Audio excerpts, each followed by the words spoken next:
నమస్తే, నేను మీ రేవంత్ చలమల. సో ఈరోజు ఒకసారి మనము రిటైర్మెంట్ కోసం ఎంత సేవ్ చేయాలి అన్న దాని మీద రకరకాల ఆర్గ్యుమెంట్స్ ఉంటాయి. సో ఈ రిటైర్మెంట్ అనే కాన్సెప్ట్లోకి వచ్చేసరికి సహజంగా మనకు ఒక కార్పస్ని ఏర్పాటు చేసుకోవాలి, ఒక ఫైనాన్షియల్ సెక్యూరిటీ ఉండాలి. ఇన్ జనరల్ మనకు ఉండేటువంటి ప్రతి ఒక్క మనిషికి ఉండేటువంటి ఆలోచన.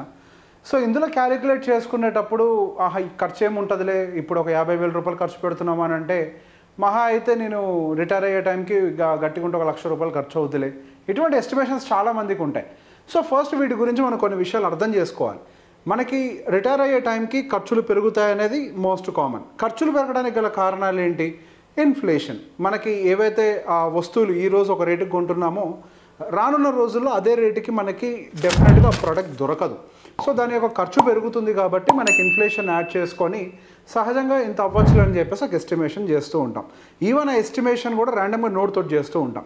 కానీ ఇక్కడ రియాలిటీ ఏంటి అని అంటే ఎస్, మనకు అక్కడ ఇన్ఫ్లేషన్ అనేది ఒక డెఫినెట్గా యాడ్ అవుతుంది. ఆ ఇన్ఫ్లేషన్తో పాటుగా గ్రోత్ అనే ఒక కాంపోనెంట్ కూడా మన దాంట్లో యాడ్ అవుతుంది. సో గ్రోత్ అంతా ఏంటి అసలు? ఫస్ట్ మనం చిన్నప్పుడు ఉండేటువంటి లైఫ్ స్టైలు లేకపోతే ఇప్పుడు మనం సెటిల్ అయిన తర్వాత ఉన్నటువంటి లైఫ్ స్టైల్ ఒకటేనా ఒకసారి ఆలోచించుకోండి. డెఫినెట్గా మన లైఫ్ స్టైల్ అప్గ్రేడ్ జరుగుతుంది. మనకు జాబ్ బిగినింగ్లో ఉన్నటువంటి లైఫ్ స్టైలు లేదా ఇప్పుడున్నటువంటి లైఫ్ స్టైల్ ఒకే రకంగా ఉంటుందా? లేదు, డెఫినెట్గా అందులో కూడా అప్గ్రేడ్ ఉంటుంది. సో పరిస్థితులకు అనుకూలంగా, మనకు వస్తున్నటువంటి ఇన్కమ్కి అనుకూలంగా, మన ఉన్నటువంటి సోషల్ కండిషన్స్కి అనుకూలంగా మన లైఫ్ స్టైల్ని కూడా గ్రో చేస్తూ ఉంటాం. ఇదే గ్రోత్ కాంపోనెంట్.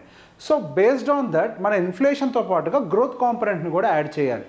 మేబీ రిటైర్ అయిన దగ్గర నుంచి మనం పెద్ద ఎత్తున గ్రోత్ కాంపోనెంట్ని మన లైఫ్లో యాడ్ చేసుకోం, కానీ మనం రిటైర్ అయ్యే టైంకి మాత్రం డెఫినెట్గా గ్రోత్ కాంపోనెంట్ అనేది యాడ్ అయ్యి ఉంటుంది. ఇప్పుడు మనకు ఒక 45 సంవత్సరాల వయసు అని అనుకుంటే 60 సంవత్సరాల రిటైర్మెంట్ అంటే ఇంకొక 15 ఏళ్ల టైం ఉంది. ఈ 15 ఏళ్ల టైంలో మారుతున్న టెక్నాలజీ అవ్వచ్చు, మారుతున్న కన్వీనియన్స్ అవ్వచ్చు, మారుతున్న ఫెసిలిటీస్ అయి ఉండొచ్చు. ఇవన్నీ కూడా మన లైఫ్లో కన్వీనియన్స్ అనేవన్నీ కూడా పార్ట్ యాడ్ అయిపోతూ ఉంటాయి. ఒకప్పుడు ఏ వస్తువు కావాలన్నా మనం బయటికి వెళ్ళి కొనుక్కొచ్చుకునే వాళ్ళం. ఇప్పుడు ఒక వ్యక్తి మీద డిపెండ్ అవుతున్నాం. అదే స్విగ్గీ అవ్వచ్చు, జొమాటో అవ్వచ్చు, XYZ. అలానే ప్రతి ఒక్క దాంట్లో ఇంతకుముందు మనిషికి ఒక సిమ్ ఉండేది, ఇప్పుడు మనిషికి 2 అవుతున్నాయి. ఇంతకుముందు డబ్బా ఫోన్, ఇప్పుడు మనకు స్మార్ట్ ఫోన్గా మారింది. ఇంతకుముందు ఏసీ అనేది లగ్జరీగా ఉండేది, ఇప్పుడు రూమ్కి ఒక ఏసీగా మారింది. సో ఇవన్నీ కూడా over the period of time growth కింద మన లైఫ్లోకి యాడ్ అవుతున్నాయి. సో మనం గోయింగ్ ఫర్ ద నెక్స్ట్ 15 ఇయర్స్లో కూడా మనకి గ్రోత్ అనే కాంపోనెంట్ మన జీవితంలో ఉంటుంది. సో ఈ గ్రోత్ కాంపోనెంట్ని మనం కన్సిడర్ చేసుకొనే మనం ఫ్యూచర్లో జరగబోయేటువంటి యాక్టివిటీని మనం ప్లాన్ చేసుకోవాలి. గోయింగ్ ఫర్ ద రిటైర్మెంట్ అనేది చాలా పెద్ద యాక్టివిటీగా మారబోతుంది. సో ఏ ఏజ్లో ఉన్న వాళ్ళు ఎంతెంత అమౌంట్ని సేవ్ చేసుకున్నట్లయితే వాళ్ళు వాళ్ళ ఫ్యూచర్లో రిటైర్మెంట్కి సెక్యూర్డ్గా ఉండగలుగుతారు అన్న దాని గురించి మాట్లాడదాం. సో బేసిక్గా ఇప్పుడు 30 ఇయర్స్ నుంచి యావరేజ్గా తీసుకుందాం. 60 ఇయర్స్కి రిటైర్ అవుతున్నారు అని అంటే మనకి అప్రాక్సిమేట్గా ఒక 30 ఇయర్స్ టైం ఉంది. ఒక 30 ఇయర్స్ టైం మనకు ఒకటి ఉంది. ఒకవేళ 35 ఇయర్స్ వాళ్ళకైతే కనుక 25 ఇయర్స్ టైం ఉంటుంది. ఇది ఇట్లా జస్ట్ రాసి పెడుతున్నాను.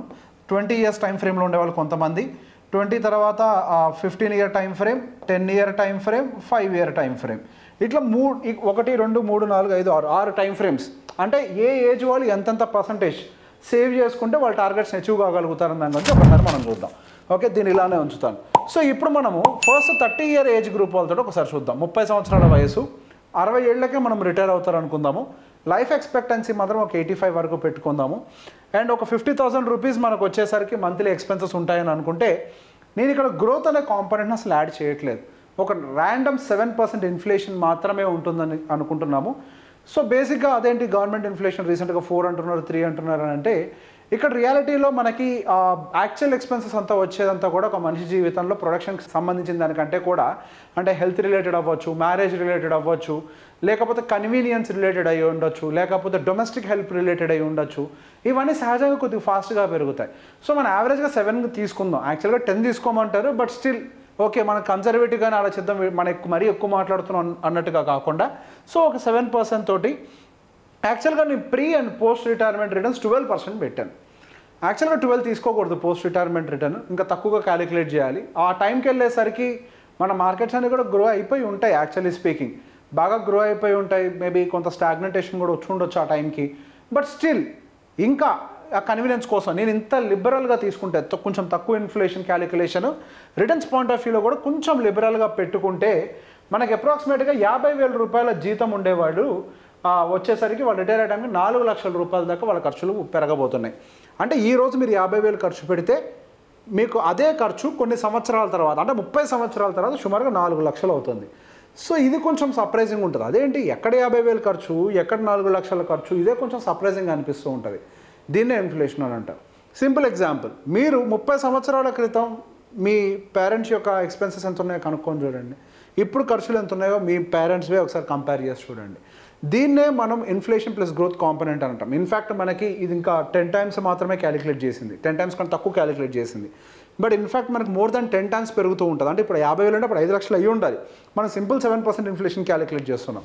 బట్ స్టిల్ ఇక్కడ 4 లక్షలు. కానీ ఇక్కడ దానికోసం మనం సేవ్ చేయాల్సింది ఎంత అని అంటే here and there monthly 21,700 rupees అప్రాక్సిమేట్గా. అంటే సరే 20,000 అనుకోండి round figure for the convenience అని చెప్పేసి. అంటే ఇప్పుడు సింపుల్ బండ గుర్తులా పెట్టుకోవాలంటే మీ ఖర్చు 50,000 అంటే మనం సేవ్ చేయాల్సింది యావరేజ్గా 20,000 అని అనుకుందాం. 20,000 అని అంటే సరే 22,000 అని వేసుకోండి. సో 20 కానీ 22,000 కానీ అంటే సుమారుగా 40% నుంచి 44% వరకు పర్ మంత్ 30 ఇయర్స్ ఇంకా రిటైర్మెంట్కి ఉంది టైం అని అంటే 40% ఆఫ్ యువర్ మంత్లీ ఎక్స్పెండిచర్. ఇప్పుడు మీ నెలవారీ ఖర్చు ఎంత ఉందో అందులో 40% మీరు ఇన్వెస్ట్ చేస్తే రేపు మనకు కావాల్సిన కార్పస్ రెడీ అయ్యి మనం రిటైర్మెంట్కి కంఫర్టబుల్గా ఉంటాం. సో ఇదేంటి 30 ఇయర్స్ వాళ్ళ కేసు. ఒకవేళ అంటే ఇప్పుడు మనం ఇంకొక కేసు కూడా అనుకున్నాం కదా, అంటే 30 ఇయర్స్ టైం ఉంది ఇంకా అనుకుంటే మనకి 40% వచ్చింది. లేదు 30 ఇయర్స్ టైం కాదు ఇంకా 25 ఉంది అంటే మీ ఏజ్ 35 అని అనుకుందాం అప్రాక్సిమేట్గా.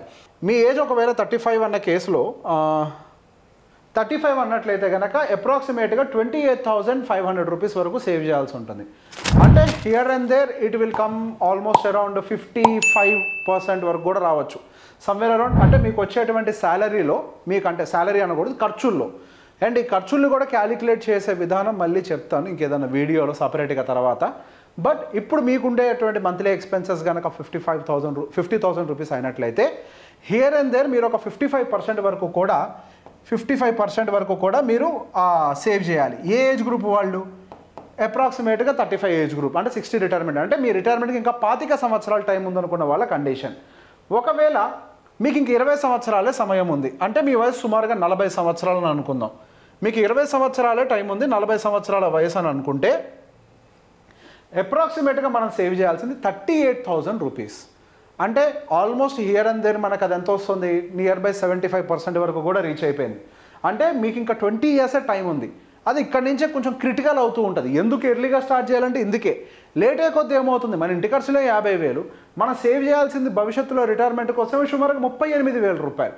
సో ఇక్కడ యాక్చువల్గా అసలు మనకు వచ్చేటువంటి శాలరీ, మన ఖర్చులు అండ్ మనకి ఫ్యూచర్లో రిటైర్ అవ్వడం కోసం కావాల్సిన కార్పస్, దాన్ని అక్యుములేట్ చేయడం కోసం చేయాల్సిన సేవింగ్స్ మిస్ మ్యాచ్ అనేది స్టార్ట్ అవుతుంది. సో ఇక్కడ టైం తగ్గిపోయింది. గట్టిగా మీకు ఉన్నది 20 సంవత్సరాలు. అంటే ఫర్ ఎగ్జాంపుల్ మీకు 1,00,000 రూపాయలు ఇన్కమ్ వస్తున్నట్లయితే హియర్ అండ్ దేర్ మీరు 70,000 రూపాయలు పైగా సేవింగ్ చేయాలి. అంటే దాదాపుగా 70-75% వరకు కూడా మీ సేవింగ్స్ నీడ్ అనేది క్రియేట్ అయింది. ఇక్కడ 75%. ఇంకా 15 సంవత్సరాలే ఇక్కడ నుంచి మరీ క్రిటికల్ అవుతుంది కండిషన్. 15 సంవత్సరాలే అని అంటే మీ వయసు సుమారుగా 45 సంవత్సరాల వయసుకు వచ్చేసుకుని ఉండాలి. మనం ఇదంతా కూడా 60 ఇయర్స్ రిటైర్మెంట్ ఏజ్ కింద పెట్టుకుంటున్నాము. సో 15 ఇయర్స్కి వచ్చిందంటే 53,000. అంటే మీరు పెట్టే ఖర్చు కంటే మీ మంత్లీ ఎక్స్పెన్స్ కంటే మీరు దాచిపెట్టాల్సిన డబ్బు పెరిగింది. అంటే హియర్ అండ్ దేర్ మీరు 100% of your expense, me monthly expense ఎంత ఉంటుందో అంతకంతా మీరు సేవ్ చేయాలి. మీకు 15 సంవత్సరాల టైం ఉందంటే ఇక ఇక్కడి నుంచి ఇంకా వర్స్ట్ అవుతుంది సిచ్యువేషన్. ఇప్పటికే 50,000 ఖర్చు ఉన్న వాళ్ళు ఇంకొక 50,000 దాచిపెట్టాలంటే చాలా కష్టం. పైగా మీకు 45 సంవత్సరాల వయసు ఉంది అని అంటే హియర్ అండ్ దేర్ పిల్లలు కూడా పెద్దవాళ్ళు అవుతూ ఉంటారు, వాళ్ళకి హైయర్ ఎడ్యుకేషన్స్ వస్తూ ఉంటాయి. సో కాంప్లికేషన్స్ కూడా పెరిగిపోతూ ఉంటాయి. సో అంటే మనీ కాంప్లికేషన్స్, ఆ మనీ కాంప్లికేషన్ ఉన్నది సరిపోనట్టుగా మళ్ళీ రిటైర్మెంట్ కోసం ఇంతెందుకు సేవ్ చేయాలంటే మరి సేవ్ చేయకపోతే సొల్యూషన్ ఏంటి? They should be a solution కదా, సేవ్ చేయక తప్పదు, మనకి ఇంకొక దారి లేదు. సో అలానే ఒకసారి 45 అయింది కదా, 50 and 55 కూడా చూద్దాము. సో దాంతో మనకి ఇంకొక క్లారిటీ కూడా వచ్చేస్తుంది. ఇంకా లేట్ అయితే ఏంటి కండిషన్ అనేది.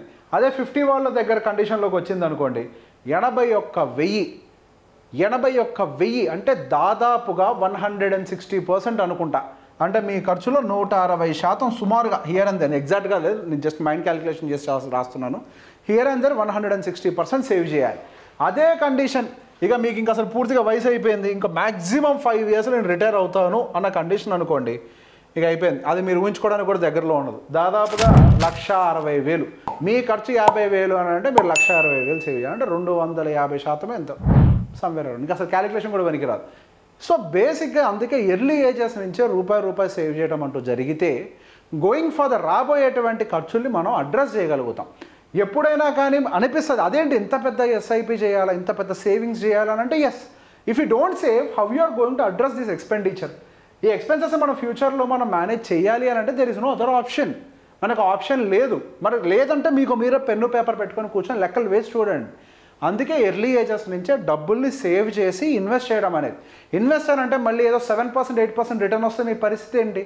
7-8%, నేను ఇక 12% రిటర్న్ పెడితేనే కండిషన్ అది. Post retirement and pre retirement actually పెట్టకూడదు, బట్ స్టిల్ పెట్టకూడదు కాబట్టి కంఫర్టబుల్ లెవెల్స్ ఇచ్చాను. 7% ఇన్ఫ్లేషన్ క్యాలిక్యులేట్ చేశాను, ఇంకెక్కువ కూడా ఉండొచ్చు, ఎందుకంటే ఆ టైంకి మీకు మెడికల్ కూడా యాడ్ అవుతుంది కదా. సో ఇవన్నీ ఉంటాయి కాబట్టి ఎర్లీ ఏజెస్ నుంచి సాధ్యమైనంత వరకు ఇన్వెస్ట్మెంట్స్ని ప్లాన్ చేసుకోండి. మీ మంత్లీ ఎక్స్పెన్సెస్కి అనుకూలంగా ఇక్కడ రాసినట్టుగా మీకు రిటైర్మెంట్కి ఎంత టైం ఉందో చూసుకొని మీ శాలరీలో అంత పోర్షన్ మీరు డైరెక్ట్గా కాంట్రిబ్యూట్ చేయాల్సిన అవసరం అయితే ఉంది. సో నెక్స్ట్ వీడియోస్లో ఈవెన్ మీరు మంత్లీ బడ్జెటింగ్ కూడా ఎలా చేసుకోవాలన్న దాని మీద కూడా డెఫినెట్గా ఎక్స్ప్లెయిన్ చేసే ప్రయత్నం చేస్తాను. Thank you very much. So బేసిక్గా మ్యూచువల్ ఫండ్స్లో ఈక్విటీలోనే మోర్ దాన్ 36 కేటగిరీస్లోకి విభజించబడింది. And in the same way మనకి డెప్ట్లో there are so many categories and hybrid we have so many categories. So బేసిక్గా ఈక్విటీ, డెప్ట్ అండ్ హైబ్రిడ్ ఈ మూడింటి గురించి బేసిక్ అవగాహన ఉందనుకొని వన్ సింగిల్ లైన్లో చెప్పేస్తాను.